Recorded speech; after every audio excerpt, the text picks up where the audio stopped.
The grand chamber of the Interstellar Council stretched like an impossible cathedral of light and shadow, its crystalline walls refracting the combined luminescence of a dozen alien civilizations.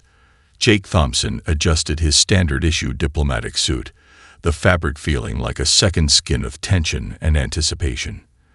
Beside him, Michael Rodriguez remained utterly still, his dark eyes scanning the holographic displays that flickered with contemptuous data streams about humanity.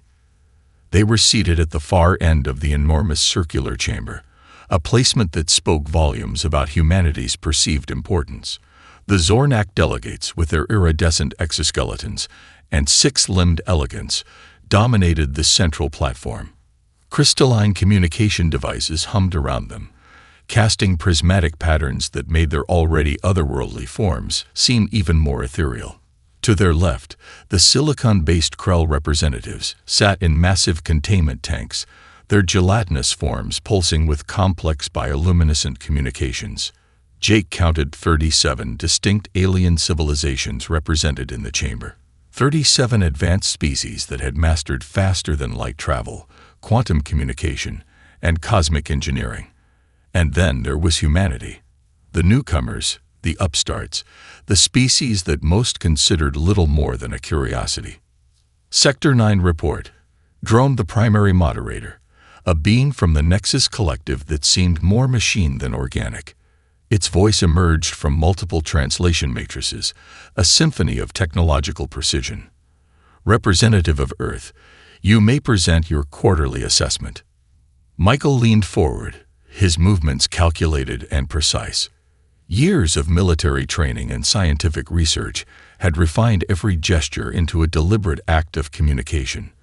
The holographic display before them flickered to life, revealing a complex series of quantum signature readings that looked more like abstract art than scientific data. Soft laughter rippled through the chamber. The Zornak representatives clicked their mandibles in what passed for their version of mockery. A delegation from the Quantum Concordance actually projected a visual representation of their collective eye roll, a holographic gesture that required significant computational power and was meant to be the ultimate expression of dismissal. Jake felt the weight of generations pressing down on him. Humanity had fought tooth and nail to earn this seat, to be recognized among these galactic powers. Their relatively recent emergence on the interstellar stage had been met with equal parts curiosity and condescension. Most advanced civilizations viewed humans as technological children, fascinating but ultimately inconsequential. What they didn't know was the careful strategy being executed with each seemingly innocuous moment. Michael's presentation continued, a stream of complex data that most delegates were already dismissing. The translation matrices picked up snippets of side conversations. Derisive comments about human inefficiency, jokes about their primitive technological understanding, casual predictions about how long it would take humanity to become truly relevant. If they only knew. The quantum signatures Michael was presenting told a story that no one was listening to. Subtle anomalies that most sophisticated sensors had overlooked. Patterns of disruption that hinted at something far more significant than a simple quarterly report. Each graph, each data point was a breadcrumb leading to a revelation that would shake the foundations of galactic understanding. Jake caught Michael's eye. A nearly imperceptible nod passed between them. The kind of communication born from years of collaboration, of knowing someone so well that entire conversations could happen in a single glance. The Interstellar Council continued its session, humanity once again relegated to the margins. But margins, Jake knew, were often where the most interesting stories began. And this story was just getting started. The research outpost orbited a methane-rich moon in the outer reaches of the solar system, far from the prying eyes of both Earth's bureaucracy and alien intelligence networks. Inside a reinforced laboratory module, Dr. Elena Rodriguez's fingers danced across holographic interfaces, her movements precise and almost ritualistic. Quantum computers hummed with an intensity that seemed to vibrate the very air around them. Layers of encrypted data streams flickered across multiple screens, each display revealing fragments of a puzzle that most scientists would dismiss as impossible. But Elena knew better. The anomaly was real, and it was coming. Jack Harrison, the station's chief of security, watched her with a mixture of admiration and concern. "We're walking a razor's edge," he muttered, adjusting the quantum-shielded communication array. "If the Council finds out we've been running these independent scans—" "They won't," Alina interrupted, her voice calm but carrying an edge of determination. "And even if they did, they wouldn't understand what they're seeing." The data before them told a story of cosmic disruption that defied conventional scientific understanding. Quantum signatures were shifting in patterns that suggested something more than a natural phenomenon. It was almost as if reality itself was preparing to unravel. Jack moved closer to the primary display. Fractal patterns of quantum instability danced across the screen, each mathematical model more disturbing than the last. "These projections," he said slowly, "they suggest a complete breakdown of quantum coherence across multiple dimensional planes." Alina nodded, her fingers never stopping their intricate dance across the interfaces. "It's not just a breakdown. It's a systematic deconstruction of the fundamental laws that hold our universe together." The research outpost was a testament to humanity's most radical scientific initiative. Funded through a complex web of black budgets, private investments, and carefully hidden government programs, it represented humanity's last-ditch effort to understand a threat that no other civilization had detected. Outside the reinforced windows, the methane moon cast a pale, sickly light across the station's exterior. Quantum shielding rippled like invisible heat waves, protecting the facility from the most basic forms of external detection. Every system was designed with multiple layers of misdirection and camouflage. "The last set of projections came in an hour ago," Alina said, pulling up a series of complex mathematical models. "The anomaly is accelerating. Whatever is causing this isn't random. There's an intelligence behind it." Jack's military training kicked in. "Intelligence? You mean this could be artificial?" "Worse," Alina replied, her eyes never leaving the screens. "It's something that exists between the boundaries of what we understand as intelligence and pure quantum potential. It's rewriting the fundamental code of reality itself." The quantum computers continued their relentless calculations. Each second brought more data, more evidence of an approaching catastrophe that would make previous extinction-level events look like minor inconveniences. "We need to warn the Council," Jack suggested, though he knew the futility of such a gesture. Alina laughed, a sharp sound that held no humor. "They won't listen. Humanity is still seen as children playing with technologies far beyond our comprehension. But we're the only ones who have even detected this anomaly." The screen suddenly flashed with a new set of calculations. Something was changing. The quantum signatures were becoming more pronounced, more aggressive. It was as if the anomaly had become aware of their observation. "It's responding to us," Jack whispered, a chill running down his spine. Alina's fingers flew across the interfaces, capturing every nuance of the shifting data. "No," she corrected, "it's always been responding. We're just now beginning to understand its language." Outside, the methane moon continued its silent orbit, utterly unaware of the cosmic storm brewing just beyond the reach of conventional perception. The Conference of Scientific Oversight occupied a massive orbital platform that circled the neutral zone between three major galactic powers. Holographic representations of scientific delegates from across known space filled the circular chamber, their forms shimmering with technological sophistication that spoke of millennia of advanced development. Jack Harrison stood beside Michael Rodriguez, both of them looking painfully out of place among the assembled scientific elite. The human delegation had been granted precisely 17 minutes to present their findings, a courtesy that felt more like a diplomatic insult than a genuine opportunity. "Quantum signature anomalies detected in Sector 9. Michael began, his voice steady and clinical. The holographic display behind him erupted with complex mathematical models, fractal patterns of quantum instability that danced with hypnotic complexity. "We've identified a potential cascade event that could fundamentally destabilize interdimensional quantum coherence." A ripple of laughter spread through the chamber. The Krell representatives, massive crystalline beings that communicated through complex light patterns, projected waves of dismissive luminescence. The Zornak delegation clicked their mandibles in what passed for derision among their species. Dr. Lyra Nakamura, the lead human scientist, stepped forward. Her reputation as a quantum theorist was well known, even if most alien civilizations viewed her work as little more than theoretical curiosity. The mathematical models suggest a progressive quantum destabilization that will impact multiple dimensional planes, she continued, her voice cutting through the ambient mockery. The primary moderator, a being from the quantum concordance that seemed more algorithmic construct than living entity, interrupted. Your projections fall outside acceptable statistical margins. It stated, its voice a perfect blend of computational precision and bureaucratic dismissal.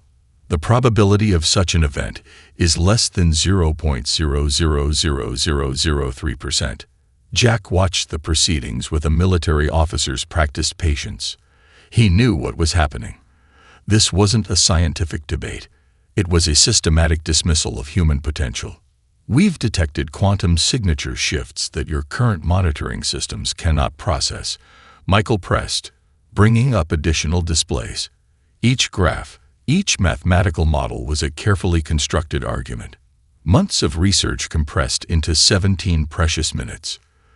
The Zornak lead scientist, a being with 6 articulated limbs and a brain case that pulsed with bioluminescent intelligence, actually projected a holographic representation of a human child throwing a tantrum.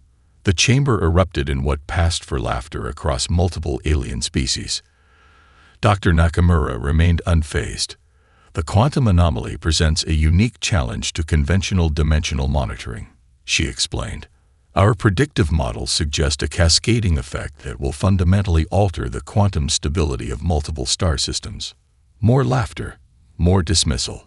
What the alien civilizations didn't understand was the careful strategy behind every single presentation.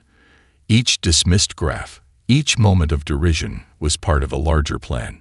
Jack leaned close to Michael, speaking in a low voice. They're not listening. They never do, Michael replied, a hint of something dangerous lurking beneath his calm exterior. The 17 minutes expired. The human delegation was escorted out, their warnings treated as nothing more than the imaginative speculation of a young, inexperienced species. Outside the conference chamber, Dr. Nakamura turned to her colleagues. They'll understand soon enough, she said quietly. And when they do, it'll be too late. The orbital platform continued its silent journey through space, utterly unaware of the cosmic storm brewing just beyond the reach of its sophisticated sensors. Humanity's warning had been delivered. Now, all they could do was wait. The first signs of disruption appeared in the most unexpected places.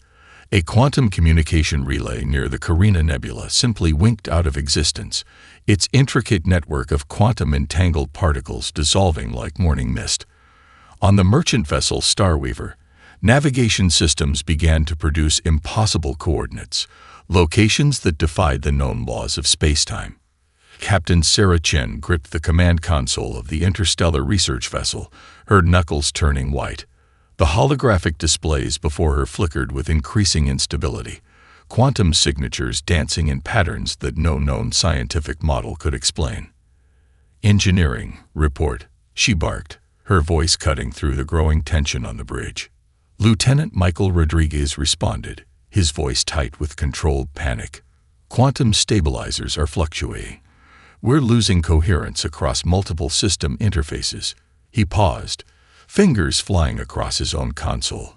It's like something is eating away at the fundamental fabric of our technological infrastructure. Across the galaxy, similar reports began to cascade. The Zornak battlecruiser Eternal Mandate found its quantum communication arrays producing nothing but static, complex, mathematically perfect static that seemed to contain hidden patterns just beyond the edge of comprehension. Quantum-locked encryption keys began to fail simultaneously across multiple star systems, rendering entire communication networks instantly obsolete. On the research outpost orbiting a distant methane-rich moon, Dr. Elena Rodriguez watched the initial reports come in. Her earlier predictions were proving horrifyingly accurate. The quantum anomaly wasn't just a theoretical threat. It was becoming a tangible reality. "It's selective," she muttered, pulling up multiple data streams. "The disruption isn't random. There's an intelligence to how it's targeting specific technological systems." Jack Harrison stood behind her, his military background providing a different perspective. "Targeted disruption," he confirmed. "This isn't a natural phenomenon. Something is systematically dismantling our technological infrastructure." The Quantum Concordance's primary monitoring station went dark first. Its massive array of quantum sensors, considered the most advanced in known space, simply ceased to function. Billions of credits of technological sophistication rendered useless in a matter of moments. Captain Chen's vessel began to experience its own peculiar disruptions. Navigation systems started to produce coordinates that contradicted known stellar cartography. Quantum entanglement communications became a nightmare of partially transmitted information, fragments of messages that hinted at something vast and incomprehensible. "We're losing system integrity," Michael reported, his voice maintaining a professional calm that barely masked growing concern. "Quantum stabilization protocols are failing across all primary and backup systems." Alina's research began to make terrifying sense.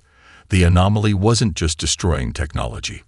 It was rewriting the fundamental rules that govern technological interaction.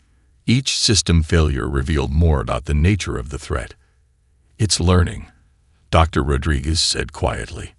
"With each system it disrupts, it's gathering information, adapting." The Krell diplomatic fleet found its most advanced faster-than-light drives suddenly non-functional. Massive ships designed to traverse multiple star systems in moments became nothing more than expensive metallic drifting monuments. Jack Harrison pulled up a comprehensive map of the affected systems. The disruptions were spreading, not randomly, but with a precision that suggested something far more complex than a natural phenomenon.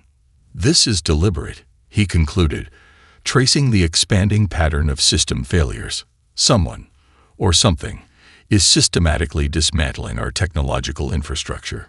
Captain Chen looked up, a dangerous light in her eyes. "Not someone," she corrected. "Something." Outside the vessel's reinforced windows, stars continued their ancient dance, unaware of the cosmic storm that was just beginning to take shape. The Human Emergency Response Center looked nothing like the sleek, advanced command stations of other galactic civilizations. Situated in an underground facility beneath the Rocky Mountains, it was a testament to human improvisation and grit. Screens of various sizes and technologies covered the walls, some cutting-edge, others cobbled together from salvaged and repurposed equipment. Dr. Elena Rodriguez stood at the center of organized chaos, her fingers dancing across multiple interfaces. Behind her, a team of scientists, military personnel, and quantum theorists worked with an intensity that defied conventional understanding. They weren't just responding to a crisis. They were rewriting the rules of scientific engagement. "Quantum cascade is accelerating," announced Jack Harrison, his military background evident in every precise movement. "We're losing technological infrastructure faster than we can track." Michael Rodriguez, no relation to Elena, pulled up a holographic display showing the progressive breakdown of quantum communication networks. The image was a terrifying tapestry of collapsing technological systems, each failure spreading like a virulent disease across multiple star systems. "Our preliminary model suggests this isn't just a technological failure," Elena explained, her voice cutting through the background noise. "It's an adaptive system. Whatever is causing these disruptions is learning, evolving with each system it compromises." The room fell silent. The implications were profound.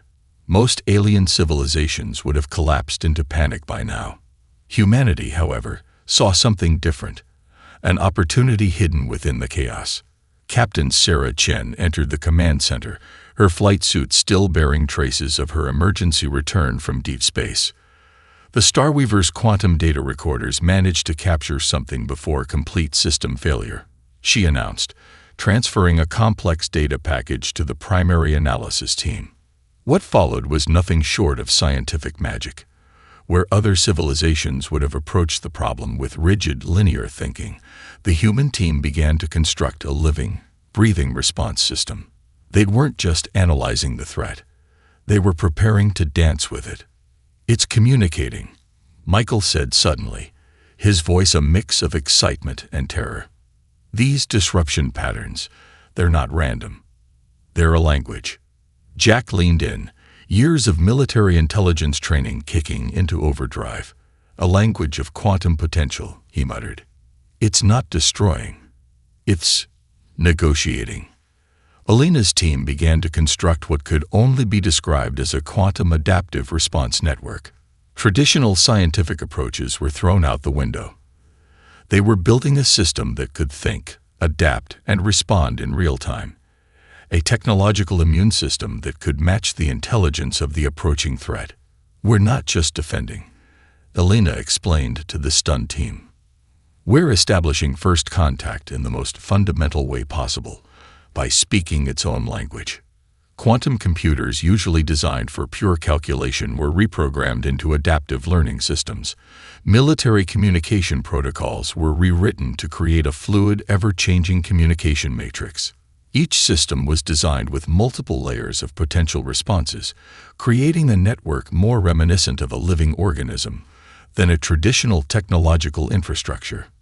"The alien civilizations will never understand this," Jack observed, watching the team work. "They see technology as a tool. We see it as a living, breathing entity." Michael nodded. "Exactly. And that's why we'll survive." Outside the underground facility, the world continued its normal routine. Millions of humans went about their daily lives, utterly unaware that a small group of scientists and military personnel were preparing humanity's most sophisticated response to a threat that could unravel reality itself. The quantum storm was coming, and humanity was ready to meet it head-on. The emergency transmission came through the quantum-resistant communication arrays with a clarity that defied the ongoing technological apocalypse. Delegates from the Interstellar Council, their holographic forms flickering with desperate urgency, appeared in the underground command center. "Humanity," the Zornak primary representative began, mandibles clicking with a mixture of panic and reluctant respect. "Your previous warnings have become our current reality." Dr. Elena Rodriguez stood at the center of the command center, her team of scientists and military personnel working with a precision that looked almost choreographed. Behind her, multiple screens displayed complex quantum signature mappings that resembled living, breathing organisms more than traditional data displays.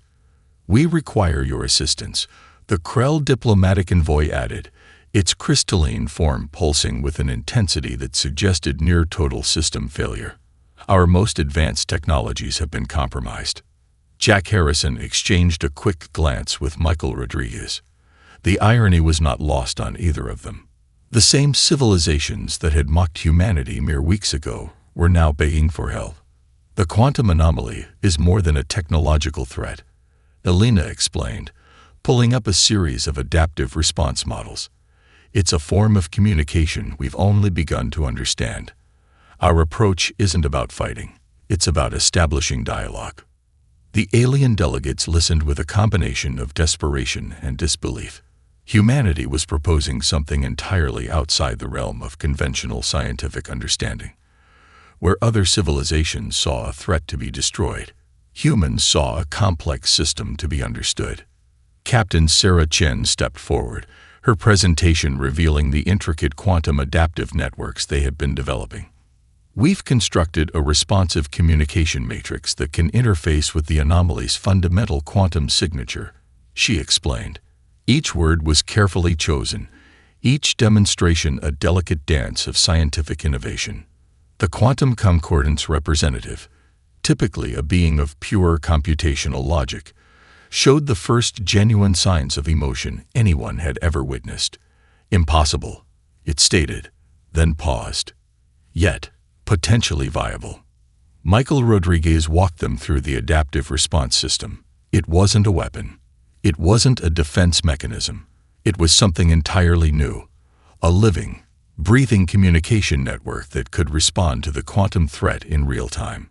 "We're not trying to stop it," he explained. "We're trying to understand it." The underground facility hummed with an energy that went beyond technological sophistication. This was humanity's true strength, the ability to look at an unprecedented threat and see an opportunity for communication, for understanding. Jack Harrison pulled up a global map showing the progressive spread of the quantum disruption. "Traditional defensive protocols will fail," he announced. "Our approach requires something more fluid, more adaptive." The alien delegates watched in stunned silence as humanity unveiled its solution. Complex quantum adaptive networks that could reshape themselves in real time. Communication protocols that treated the anomaly not as an enemy, but as an unknown intelligence waiting to be understood. "You're proposing communication with a potentially existential threat," the Zornak representative stated, its voice a mixture of disbelief and grudging respect. Elena Rodriguez smiled. "We're proposing understanding," she corrected. Outside the facility, the world continued its delicate dance with an unknown quantum threat. Humanity stood at the precipice of something extraordinary, a potential first contact that went beyond traditional understanding. The quantum storm was no longer just a threat. It was becoming a conversation. The moment of intervention arrived without fanfare. No massive explosions, no dramatic visual spectacle. Just a subtle shift in the fundamental fabric of quantum reality that most species would never comprehend. Dr. Elena Rodriguez stood at the center of the quantum interface chamber, her body surrounded by a complex network of adaptive quantum resonators. Each device was a masterpiece of human engineering, part technology, part living system, designed to communicate with an intelligence that existed beyond conventional understanding. "Initiating quantum dialogue," she announced, her voice steady despite the magnitude of what was about to happen. The chamber itself was a marvel of improvised engineering. Salvaged quantum computers mixed with custom-built interfaces, biological computing elements integrated with traditional silicon-based systems. It looked less like a scientific installation, and more like a living organism preparing to communicate. Michael Rodriguez monitored the primary interface, his fingers moving with a musician's grace across holographic controls. "Quantum signatures are stabilizing," he reported. "We're establishing a communication baseline." Jack Harrison watched from the secondary control center, his military background providing a strategic perspective that complemented the scientific approach. The quantum anomaly was no longer just a threat. It had become a potential point of first contact. Something began to happen that defied all previous scientific understanding. The quantum interface didn't just receive or transmit information, it began to breathe. Metaphorically, of course, but the language of quantum mechanics required metaphor to approach understanding. "It's responding," Elena whispered, her voice a mix of scientific excitement and profound reverence. "We're not just observing, we're communicating." The alien scientific delegates watched through secure quantum-encrypted channels, their most sophisticated monitoring systems struggling to comprehend what was happening. Humanity was doing something impossible, establishing communication with an entity that existed between the cracks of reality itself. Captain Sarah Chen's voice cut through the tension. "Quantum cascade is reversing," she reported. "We're not stopping the anomaly. We're negotiating with it." The interface began to reveal something extraordinary. The quantum anomaly wasn't a threat. It was a form of intelligence so advanced, so fundamentally different from biological or technological understanding, that previous civilizations had only been able to perceive it as a destructive force. Humanity's unique approach, seeing the anomaly as a potential communication partner rather than an enemy, was proving to be the critical difference. "We're translating," Michael said, his voice filled with wonder. "It's not destroying. It's searching." Layers of quantum information began to unravel. The anomaly wasn't an invasion. It was a form of cosmic intelligence seeking connection, understanding. Previous civilizations had responded with fear and technological defense. Humanity responded with curiosity and openness. Elena's quantum interface began to pulse with a rhythm that was part mathematical equation, part living heartbeat. It's learning from us, she realized, just as we're learning from it. The alien delegates watched in stunned silence. What humanity was achieving defied everything they understood about first contact, about technological defense, about the very nature of intelligence itself. Jack Harrison saw it first. The quantum signatures weren't just stabilizing. They were transforming. What had been perceived as a threat was becoming something else entirely, a bridge of understanding between fundamentally different forms of intelligence. "We're not just saving ourselves," Alina said quietly. "We're opening a door." Outside the quantum interface chamber, the world continued its ordinary dance. Millions of humans went about their daily lives, utterly unaware that a small group of scientists was rewriting the fundamental understanding of intelligence, communication, and existence itself. The quantum storm was no longer a storm. It had become a conversation. The Interstellar Council chamber had been completely redesigned. What was once a symbol of technological hierarchy now stood as a testament to a new understanding of cosmic intelligence.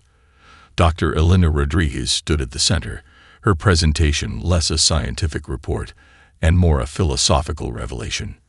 "We didn't just prevent a catastrophe," she began, her voice carrying across the chamber. "We engaged in the most profound first contact in galactic history." The alien delegates listened with a combination of awe and humility. The quantum anomaly, once perceived as an existential threat, had been transformed into something entirely unexpected. A bridge of understanding. A new form of communication that transcended traditional technological boundaries. Michael Rodriguez pulled up the final quantum interface data. Complex patterns danced across holographic displays, revealing a communication so profound that it challenged everything known about intelligence, reality, and existence. "What we discovered," he explained, "is that the anomaly wasn't an invasion. It was a form of cosmic intelligence seeking connection." Jack Harrison stood nearby, his military background providing a strategic counterpoint to the scientific explanation. The human approach had been uniquely positioned to achieve what no other civilization could, a genuine dialogue with an intelligence that existed beyond conventional understanding.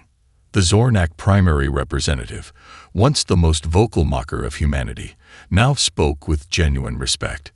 "You saw what we could not," it admitted. "Where we saw a threat, you saw a potential conversation."